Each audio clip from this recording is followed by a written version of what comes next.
यह घटना राम रावण युद्ध के समय की है। इस युद्ध में एक ऐसा भी वक्त आया जब बेहद शक्तिशाली एवं बलशाली राजा रावण भी खुद को कमजोर महसूस करने लगा। युद्ध का आगाज हो चुका था और एक के बाद एक लंकेश रावण के राक्षस सैनिक मारे जा रहे थे। दूसरी ओर श्री राम की वानर सेना का नुकसान भी हो रहा था, लेकिन कोई भी परिणाम सामने नहीं आ रहा था। रावण की कई महान योद्धा मारे जा चुके थे।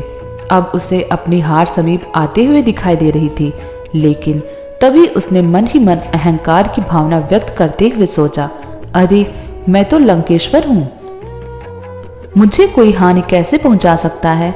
सभी देव मुझसे भयभीत होते हैं, एक दास की भांति मेरी आज्ञा का पालन करते हैं, फिर मुझे कैसे कोई मार सकता है। किसी भी देवता एवं प्राणी में इतनी शक्ति नहीं है जो लंकेश्वर का विनाश करने की क्षमता रखता हो। अपना सीना चौड़ा करते हुए रावण के मन से निकले हुए यह विचार उसे कुछ सांत्वना देने में सफल हुए, लेकिन अगले ही पल उसने सोचा कि यदि किसी कारण से उसे कोई पराजित करने की हालत में पहुंच जाए तो वह खुद को बचाने के लिए क्या करेगा। उसने सोचा कि ऐसी अवस्था में तो उसे किसी शक्तिशाली राजा की आवश्यकता पड़ेगी, एक ऐसा राजा जो हर क्षेत्र में मजबूत हो तथा उसे सहारा देने की क्षमता रखता हो। लेकिन ऐसा राजा मिलेगा कहाँ? परेशान रावण ने खुद से सवाल किया। वह सोचने लगा कि उसे कोई ऐसा राजा ही सहारा दे सकता है जो उससे भी अधिक बलवान हो, लेकिन दूसरे ही पल उसे यह एहसास हुआ कि समस्त संसार में उससे अधिक बलवान कोई है ही नहीं। ना तो देवों में इतनी ताकत है और ना ही किसी अन्य प्राणी में। अब रावण को किसी ऐसे राजा की तलाश थी जो उससे भी अधिक तेजस्वी हो। तभी उसे राजा बलि का ख्याल आता है। वह सोचने लगा कि राजा बलि ही एकमात्र ऐसे महाराज हैं जिनकी शक्तियों के आगे सब व्यर्थ है। वह सूरवीर हैं तथा केवल वही हैं जो रावण को सहारा देने की क्षमता रखते हैं। रावण की तरह ही राजा बलि भी एक राक्षस परिवार से संबंधित थे, इसीलिए रावण का उनसे जाकर मदद मांगना उसे युक्त लगा। लेकिन महाराज बलि का नाम मुख पर आते ही रावण को याद आया कि वो तो इस वक्त सुताल ग्रह पर निवास कर रहे होंगे और यदि वह उनसे मिलना चाहता है तो स्वयं वहां जाना होगा। अगले ही पल रावण ने वहां जाने का फैसला कर लिया। सुताल लोक पहुंचते ही रावण ने प्रवेश द्वार पर भगवान विष्णु के अवतार वामन देव को महाराज बलि के द्वार रक्षक के रूप में पाया।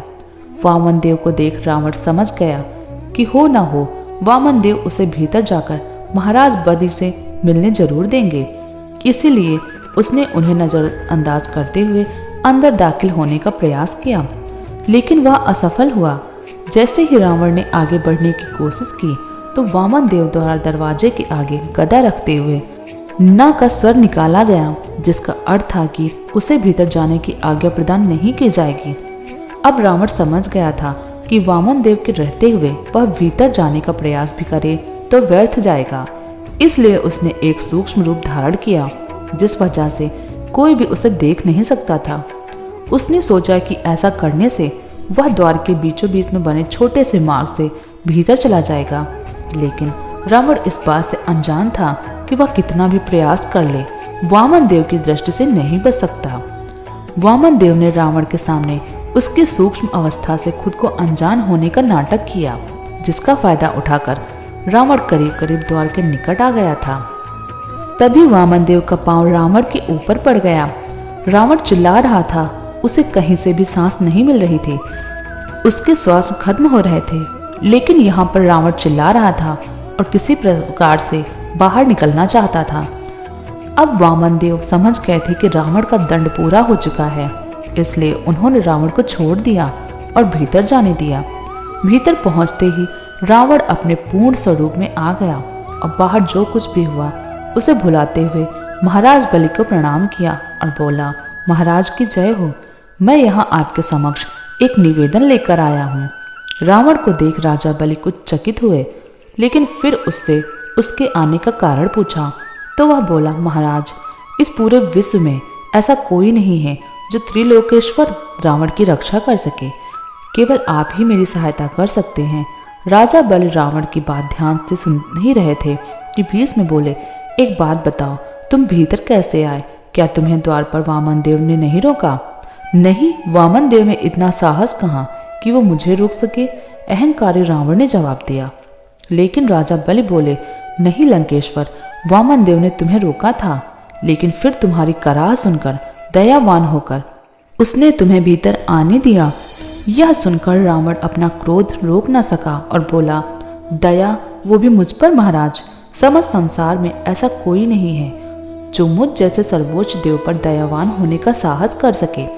रावण के मुख से सर्वोच्च देव नामावली सुनते ही राजा उठ खड़े हुए और बोले, क्या कहा तुमने?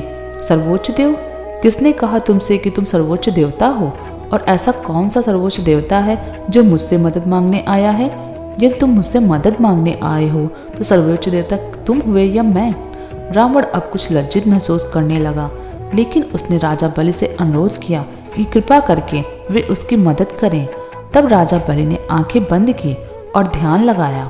उन्होंने बंद आंखों से देखा कि दशरथ पुत्र श्री राम अपनी पत्नी सीता को रावण के चुंगल से आजाद करने के लिए उससे युद्ध लड़ने आए हैं और इसी वजह से रावण उनके पास मदद की गुहार लेकर आया है। राजा ने आंखें खोली और रावण से कहा, रावण, तुम श्री राम की पत्नी सीता को छोड़ दो, यही तुम्हारे लिए उचित होगा। इस पर रावण को क्रोध आया और वह बोला, नहीं, मैं नहीं छोड़ूंगा। कोई मेरा क्या नुकसान कर लेगा और मैं क्या सीता को छोड़ दूं? उसे आजाद कराने के लिए कुछ ही वानर तो आए हैं, मैं उन सबका विनाश कर दूंगा। रावण की मूर्खता पर हंसते हुए राजा बलि बोले, कुछ वानर, यही वही वानर हैं जिसमें से एक ने ही तुम्हारी लंका नगरी अपनी पूंछ के सहारे भस्म कर दी, दूसरे वानर का तुम पांव का अंगूठा तक ना हिला सके, और तीसरा वानर भी तुम्हारा काफी नुकसान कर गया, और तुम कहते हो कि कुछ वानर। सुनो रावण, यह वानर तो अभी केवल संदेश लेकर तुम्हारे पास आए थे। सोचो, अगर ये युद्ध के मकसद से आते तो तुम्हारा क्या हश्र होता। इससे भी बड़ी बात यह है कि तुम्हारा अपना अनुज विभीषण भी श्री राम के हित में युद्ध लड़ रहा है। वह तुम्हारे घर का भेदी बनकर तुम्हारे विरुद्ध खड़ा है। इस प्रकार से तुम कभी युद्ध जीत नहीं पाओगे। इसलिए सीता को श्री राम को वापस करना तुम्हारी भलाई है। लेकिन रावण मानने के लिए तैयार ही नहीं हुआ, जिस पर राजा बलि ने उसकी मदद करने का फैसला किया, लेकिन एक शर्त पर। वह उसे एक खुले मैदान में ले गया जहां एक विशाल पहाड़ था। यह पहाड़ सोने तथा हीरे से भरा था। पहाड़ को देखते ही रावण की आंखें चौंधिया गईं और वह बोला, अत्यंत सुंदर महाराज, आपको यह भव्य पर्वत किसने दिया? यह तो सोने से बना हुआ है जिस पर हीरे चढ़े हुए हैं। रावण के प्रश्न के उत्तर में राजा बलि ने उससे कहा कि यह उन्हें किसने दिया, इससे उसे कोई संबंध नहीं रखना चाहिए। वह बस अपने बल से इस विशाल पहाड़ को उठाकर दिखाए। यदि वह ऐसा कर लेता है तो राजा उसे युद्ध में जीतने के लिए मदद करेंगे। खुद को बेहद शक्तिशाली मानने वाला रावण आगे बढ़ा और उसने पर्वत उठाने का साहस किया, लेकिन पर्वत उठा न सका। उठाना तो दूर की बात, वह पर्वत को हिला भी नहीं सका। इस पर राजा बलि ने रावण को पर्वत छोड़ पीछे आने को कहा और आग्रह किया कि वह पर्वत को ध्यान से देखकर बताए कि वह कैसा लगता है। तब रावण बोला कि यह तो किसी की कानों की बाली या झुमका के प्रकार का लगता है, जो सोने से बनी और उस पर हीरे जड़े हुए हैं। बिल्कुल सही कहा तुमने। वास्तव में यह बाली हिरण्यकश्यप की थी। भगवान नृसिंह से युद्ध करते हुए उनकी यह बाली स्वर्गलोक से धरती पर आ गिरी थी। उस जन्म में तुम ही हिरण्यकश्यप थे। यह तुम्हारी ही बाली थी जिसे तुम पहनते थे, और देखो आज तुम इसे उठा भी नहीं पा रहे हो। रावण को असलियत से रूबरू कराते हुए राजा बलि बोले। वे आगे बोले, इससे तुम अनुमान लगा सकते हो कि तुम्हारी ताकत कितनी कम हो गई है। उस जन्म में नृसिंह भगवान विष्णु के रूप थे, और आज भी विष्णु जी के रूप में श्री राम तुम्हारा वध करने आए हैं, और उनसे तुम्हें कोई नहीं बचा सकता। इस प्रकार से राजा बलि ने रावण को चेतावनी तो दी, लेकिन वह कुछ भी समझ ना सका और चुपचाप वहां से वापस चला गया। जय श्री राम।